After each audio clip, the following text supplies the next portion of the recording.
उसको तो हमने जब गाड़ी हमने ट्रैक कर ली थी, जब हमको उसकी असली नंबर प्लेट का पता लग गया था, तो उसी रात छतरपुर से उसको उठा लिया था, क्योंकि वो गाड़ी उसके शायद फादर इन लॉ की थी। तो उनके घर में जाके फिर इसका पता लगाया और इसको रात को ही ले आए थे। और रही बात ये बाकी 3 लोगों की, 3 लोगों को हमने शंभू बॉर्डर टोल में थोड़ा बहुत तो डिले होता है गाड़ी को, तो वहाँ पे since we were tracking them and we knew they are coming back towards this way, so we were able to arrest them last night at the toll. बाकी 2 लोगों को रात को बेस्ड ऑन देयर इंट्रोगेशन उनको वहीं से from their own residences they were picked up, all the 6 people.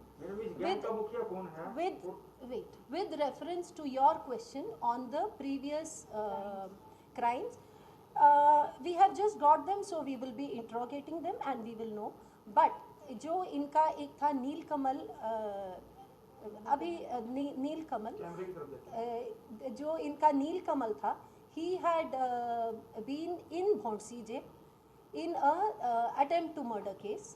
दूसरा जो जीतू था, जो यूपी का है, वो भोंसी जेल में था थेफ्ट केसेस में।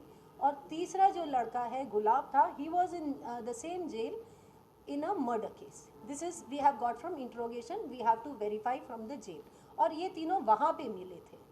बाकी जो नीलकमल, जो कुलबीर है जिसकी ट्रांसपोर्ट कंपनी है छतरपुर में, वो और नीलकमल जावेद ये बचपन से ही एक दूसरे को जानते थे। नीलकमल जो था, ही वॉज ऑल्सो, जो मन्नू लड़का है जिसकी गाड़ी थी जो वारदात में यूज़ हुई, ये उसके घर में टेनेंट था। तो ऐसे ये सारे चारों पांचों मिलके एक साथ बात करते रहते थे इसके नीलकमल के ये कुलबीर के ऑफिस में। तो इन्होंने फिर ये स्कीम बनाई। मैडम, गैंग का मुखिया कौन था और उस दिन राज्यपाल यहाँ पर आए हुए थे, चप्पे चप्पल पुलिस थी, और इनका सांस कैसे हुआ और इनके पास कितने हथियार संभावना है हो सकते हैं? गैंग का मुखिया कौन था ये तो अभी हम इंट्रोगेट करेंगे इन डेप्थ में, क्योंकि अभी तक तो हमारे पास एक ही लड़का था जो दिवांकर उर्फ मन्नू, वो था। अभी ये चारों को हम सुबह ही उठा के लाए हैं, उसके बाद we have been busy with conducting raids, getting the other 2 accused. ये तो इंट्रोगेशन में पता लगेगा कितने हथियार मिलेंगे। एक हथियार रिकवर हुआ है, बाकी अगर इंट्रोगेशन में we come to know about more weapons, we will definitely see. 70,50,000 अपने रिकवर किए हैं, बाकी का पैसा कहाँ पे गया है, इन्होंने कुछ बताया? अभी वो पता कर। Appreciate that police has managed to also get the culprits at the earliest in most of these cases.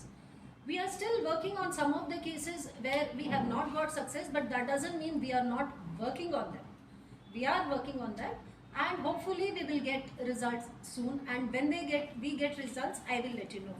One thing I want to thank all of you for, the media, and that is one thing I really appreciate, क्योंकि हमने मनु को Thursday को ही Thursday Friday की रात को पकड़ लिया था, और मेरे पास फिर मीडिया के कॉल्स आने शुरू हो गए थे, मैसेजेस आने शुरू हो गए थे, and I appreciate the restraint you have shown in not publishing this prematurely, because it would have completely spoiled our operation and we would not have been able to catch these other 3. As on date, they were unaware that we were on their track, and that's why we received success. So thank you so much. Just one more question.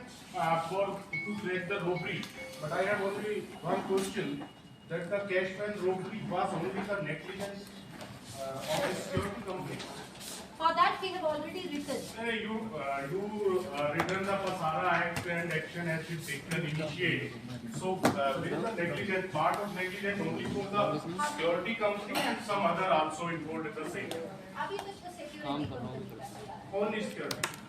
Himachal, which would have made our job easier also, because the road would have been a single road. But anyway, then they changed their route and started coming towards Ambala. तो हमने जो हमारी team Shambhu border पर थी उसको toll plaza पे station कर दिया था, और अम्बाला पुलिस से भी हमने रिक्वेस्ट किया कि असिस्टेंस की ज़रूरत होगी तो प्लीज़ दे देना। तो then they were picked up late last night from the Ambala toll, ये 3 लोग। इनको जब हम लेके आए इधर, तो फिर इनसे कैश का पूछताछ किया, और रात को फिर रेड्स किए गए, और 70.5 लाख कैश की रिकवरी हो गई उनसे। बाकियों का अभी हमको पता करना है कि where is the other cash. And also based on that interrogation we found out that 2 और लोग इसमें इन्वॉल्व थे इस पूरे सिलसिले में। एक तो था कुलबीर, उसका एक ट्रांसपोर्ट को एक कैश वैन लूटी गई थी जिसमें around 96 lakh rupees were looted at gunpoint and after throwing chili powder in the eyes of the driver and one more person who was sitting in the van. Now this cash van, it used to collect money from T3, T1, from the parking and from various other places. Final इसका stock होता था Maruti Suzuki showroom और वहाँ से फिर cash collect करने के बाद ये HDFC बैंक में जाके जमा करती थी।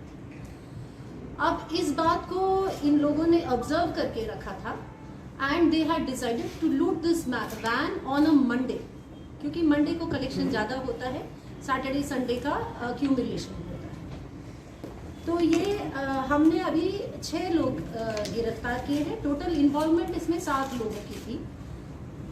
सबसे पहले जब ये वारदात हुई थी मंडे को